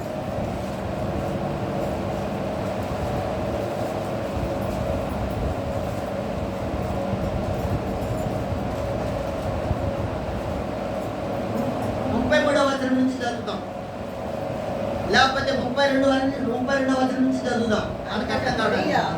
అంతటా మరియా యేసు ఉన్న చోటికి వచ్చి ఆయనను చూచి ఆయన పాదముల మీద పడి, ప్రభువా నీవిక్కడ ఉండిన ఎడల నా సహోదరుడు చావకుండును అనినో.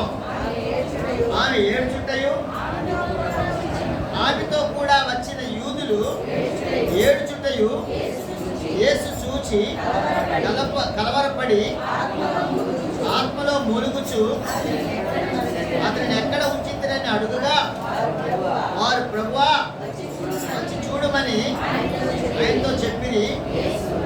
యేసు కన్నీళ్లు విడిచెను కాబట్టి యూదులు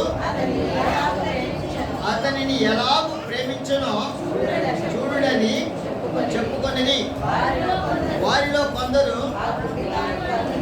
ఆ గుడ్డివారి కన్నులు తెరచిన ఈయన ఇతనిని చావకుండా చేయలేడా అని చెప్పింది.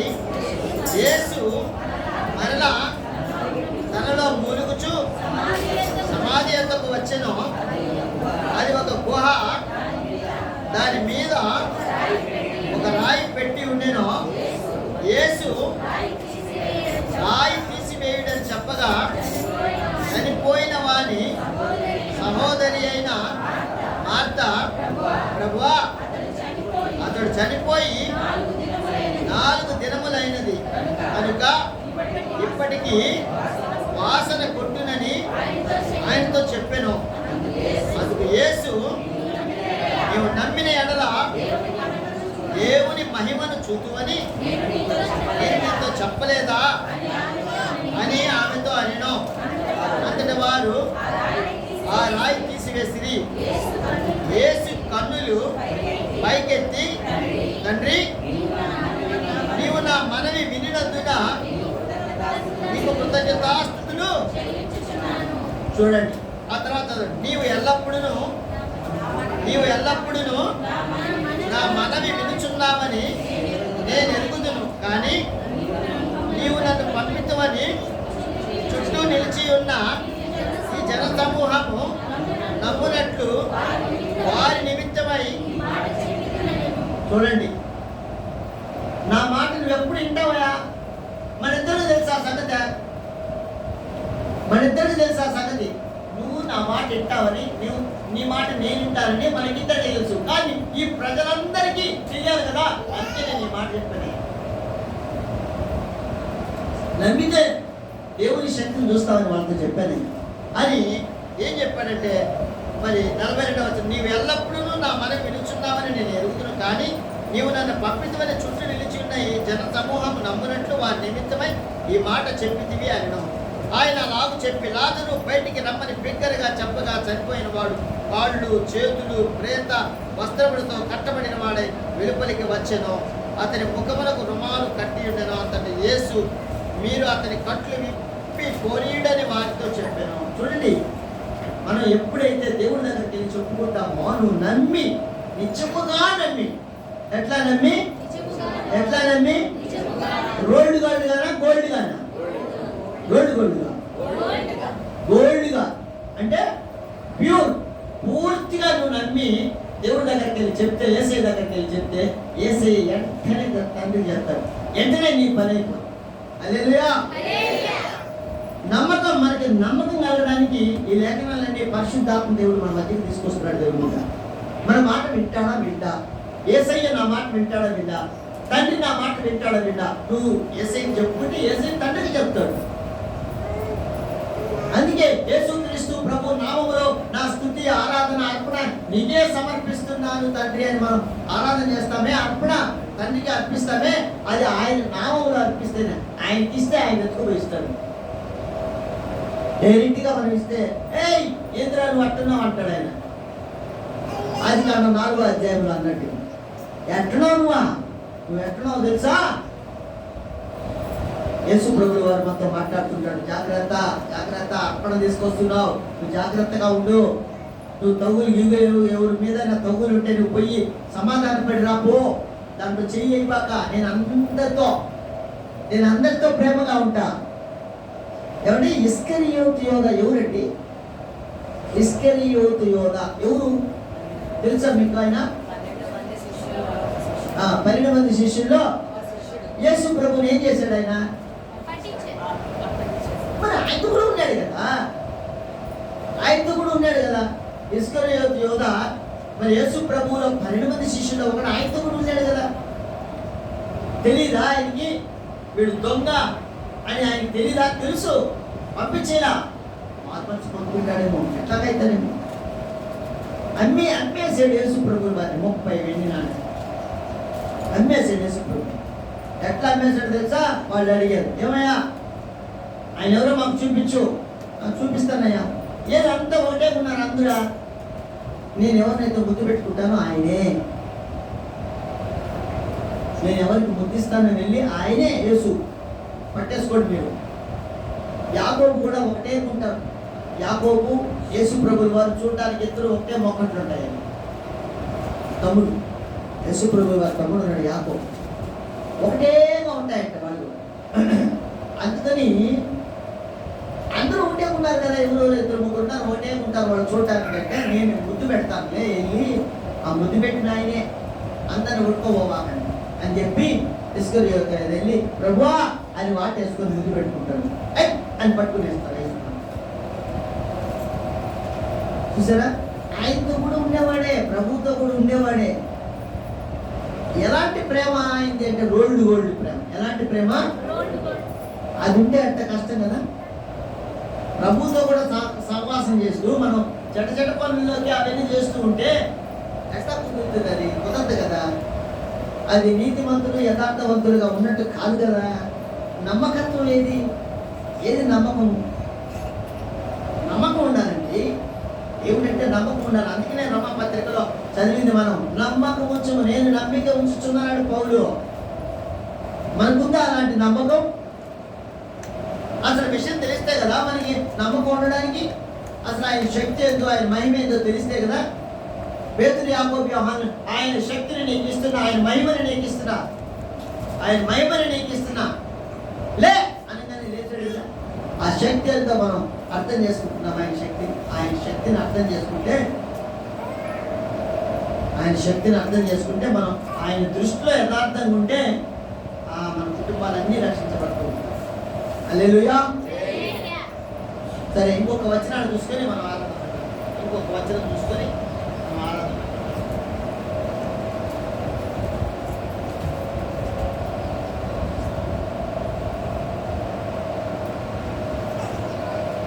నిర్గమాకాండం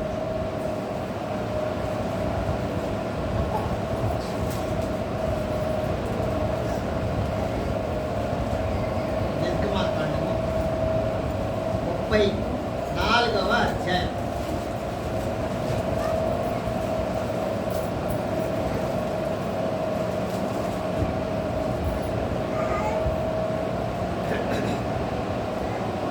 చివరిగా ఈ మాట చూద్దాం.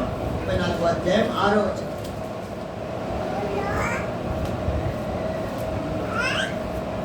నిర్గమాకాండము 34వ అధ్యాయము 6వ వచనం. అతని ఎదుట యెహోవా అతని దాటి వెళ్ళుచు, యెహోవా కనికరము, దయ, దీర్ఘశాంతము, విస్తారమైన కృపా సత్యములు గల దేవుడైన యెహోవా ఆయన 1000 మందికి కృప చూపుచు దోషమును, అపరాధమును, పాపమును క్షమించును గాని ఆయన ఏమాత్రమును దోషులను నిర్దోషులుగా ఎంచక 3-4 తరముల వరకు తండ్రుల దోషమును కుమారుల మీదికిని కుమారుల మీదికిని రప్పించునని. చూసారా, కుమారుల మీదకి కూడా వస్తుందంట ఆ దోషం. మనం చేసిన దోషము మనము, మన బిడ్డలు, వాళ్ళ బిడ్డలు 3 తరాల వరకు ఆ దోషం ఉంటుందంట.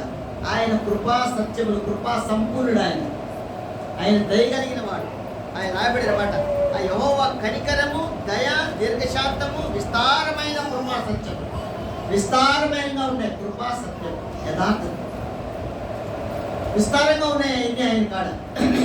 అయితే ఆయన అంటున్న మాట ఏంటంటే, ఆయన 1000 మందికి కృప చూపుచు, ఎంతమంది భూమి మీద పుట్టిన ప్రతి వాడికి ఆయన కృప చూపిస్తాడంట ఆయన వాళ్ళ మీద. అయితే ఏమంటాడంటే, కృప చూపుచు దోషమును, అపరాధమును, పాపమును క్షమించును గాని. దోషాన్ని క్షమిస్తాడంట, పాపాన్ని క్షమిస్తాడంట, అపరాధాన్ని క్షమిస్తాడంట. నువ్వు దాంట్లోనే ఉంటే నిన్ను వేసేస్తాడంట. అది అక్కడ చెప్పిన. నువ్వు తెలుసుకున్నావు ఇది పాపము అని, నువ్వు తెలుసుకున్నావు, దాన్ని క్షమిస్తాడు. ఈ పాపముని క్షమించబడి ఉన్నవి. ఆ 4 వ్యక్తులు ప్రభువుల వారు బోధన చేస్తూ ఉంటే ఇంట్లో 4 తీసుకొస్తారు, 4 ఏళ్ళు తీసుకొస్తారు. పక్షవాయువు గల ఆయనకి మంచంలో పెట్టుకొని తీసుకొని వస్తే లోపల పోవడానికి సొందు లేదు. లోపలికి పోవడానికి సొందు లేదు. ఎట చేయాలా అనుకుంటుంటే పైకి కట్టరా, పైగా ఎక్కడ పని అని ఆ 4 కలిసి ఆ పక్షవాయువు గల అతన్ని ఆ మంచంలో పెట్టుకొని తీసుకొచ్చిన వాళ్ళు పైకి తీసుకెళ్ళారు. ఇంటి మీదకి తీసుకెళ్ళి ఆ పెట్టులన్నీ తీసేశారంట. పైన అంతా ఊడ తీసేసి అక్కడి నుంచి దించారు కిందకి. యేసు ప్రభువుల వారి దగ్గర దించేసారు. బా, అదే మనమైతే ఏం చేస్తామా? మనమైతే ఏం చేస్తామా? తిట్టుకున్నావు వెళ్తాం. వచ్చేసి ఆ పెంకులు వీళ్ళ మీద పడితే ఏం కావాలరా నాయన? ఏంటంటే ఆ పెంకులు వీళ్ళ మీద పడితే ఏం కావాలి? అరుస్తామా అరవమా? నేను మైకి పెట్టాయా యేసు?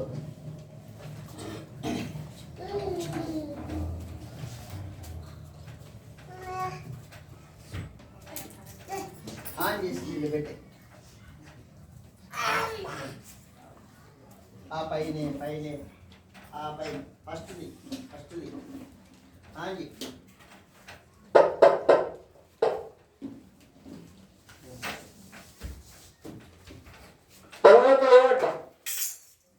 ఏమండి? మనమైతే ఏమంటాము? కోపడతామా లేదా? Praise the lord.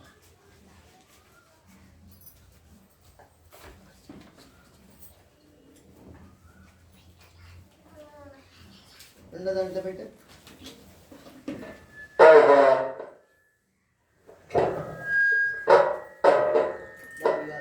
దేంట్లో పెడితే దాంట్లో ఇచ్చుకోవాలి. సరిపోయింది.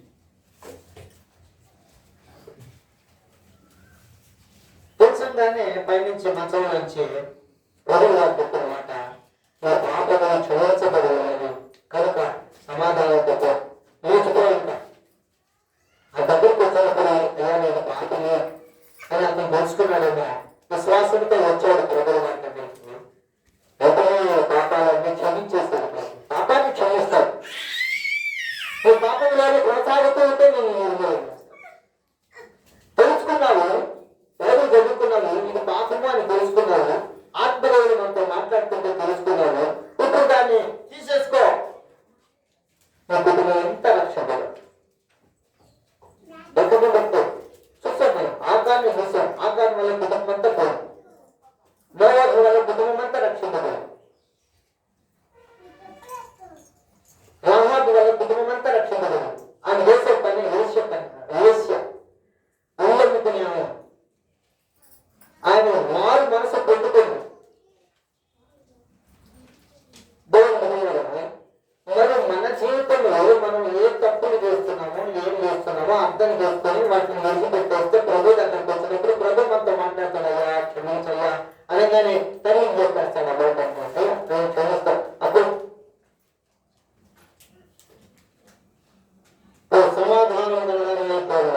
సమాధానాన్ని మనకి ఇస్తాడు. ఇంకా మనకు తర్వాత వచ్చే శాపం కాదు, మనకి అంతమైన 1000 తరాల వరకు ఆశీర్వాదం. మనం ఒక్కరమే మారు మనసు పొందుతున్న దాని వల్ల మనం ఒక్కరమే కాదు 1000 తరాలు ఒకవేళ దేవుడు అక్కడ ఆలస్యమైతే 1000 తరాల వరకు మన బిడ్డలకి ఏ ఆటంకం లేకుండా ఇబ్బందులు లేకుండా ఉంటారండి. అది దేవుడు మనకు వచ్చినటువంటి దాంట్లో కూడా చూడండి ఎంత ప్రేమ, ఆయన కనికరము, ఆయన దయ ఎంత చూడండి. తప్పు చేస్తాము 3 తరాలు పెట్టాడు.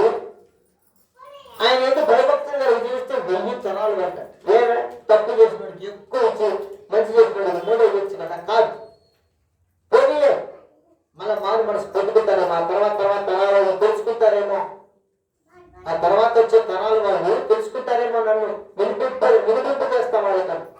మనం కూడా అంటే ఏ తరం వాళ్ళమో ఎప్పటి వాళ్ళమో తర్వాత వచ్చిన తరం వాళ్ళము ఇప్పుడు మనం తెలుసుకుంటున్నాం కాబట్టి మనకు ఉన్నటువంటి దోషాలన్నీ ఏమున్నాయో, దేవుడి పట్ల మనం ఏమి అన్నిటిగా బ్రతుకుతున్నామో, నమ్మకం లేకుండా బ్రతుకుతున్నామో, దేవుడితో మంటైనప్పుడు మనం సర్దిద్దుకుంటే మన కుటుంబం సాఫీగా హైవేలు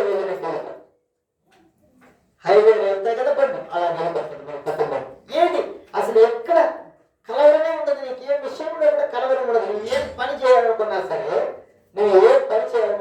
నీకు అడ్డుగా లేదు నీ పాపంలో. ఏ పని ఉన్నా సరే ఈ పని జరగట్లేదే అని నువ్వు ఆపోతున్నావు అంటే ఆయన వినడం లేదు.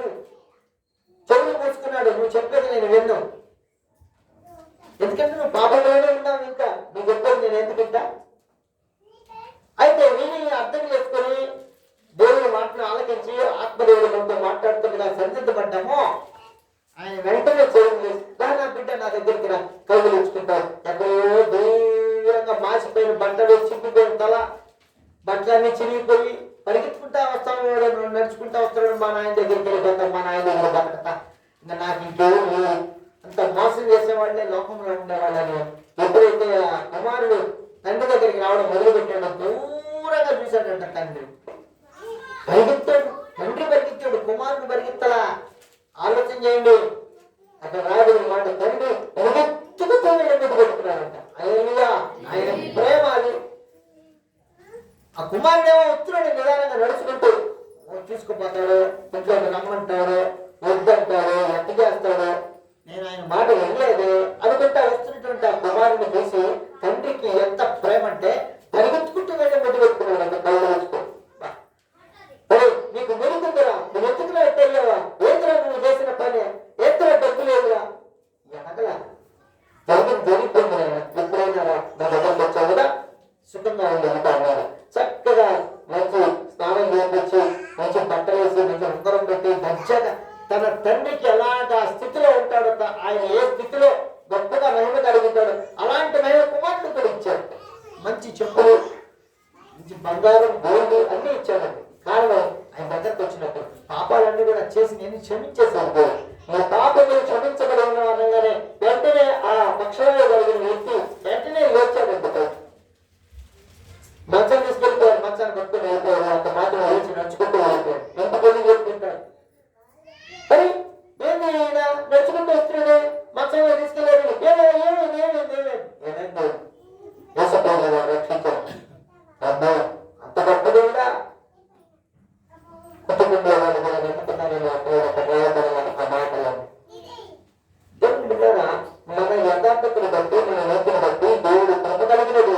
మరొకసారి మనం మొదలెట్టాలి చదివిన మరొకసారి చదివిన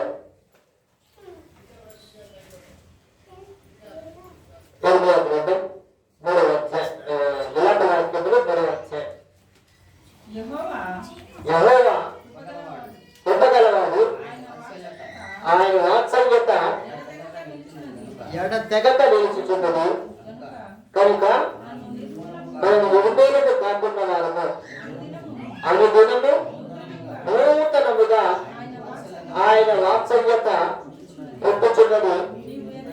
నువ్వెంతైనా చూడండి, ఎంతైనా నమ్మదగిన వాడు ఆయన. హల్లెలూయా. ఆయన నమ్మదగిన దేవుడు కాబట్టి మనం నమ్మకంగా ఈ భూమిలో జీవిస్తున్నాం. దేవుడు పరిస్థితి ఏందో ఆత్మదేవుడు మాట్లాడుతుండగా సుమేరు ఆత్మపూర్ణుడు ఎలాగా మందిరంలోకి వచ్చి దేవుని స్తుతించి గణపరిచాడు.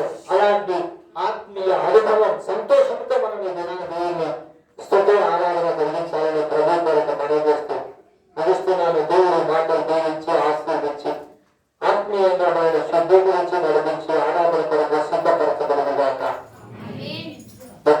పక్షులు ఆరాధన చేస్తారు, తర్వాత స్త్రీలు ఆరాధించారు.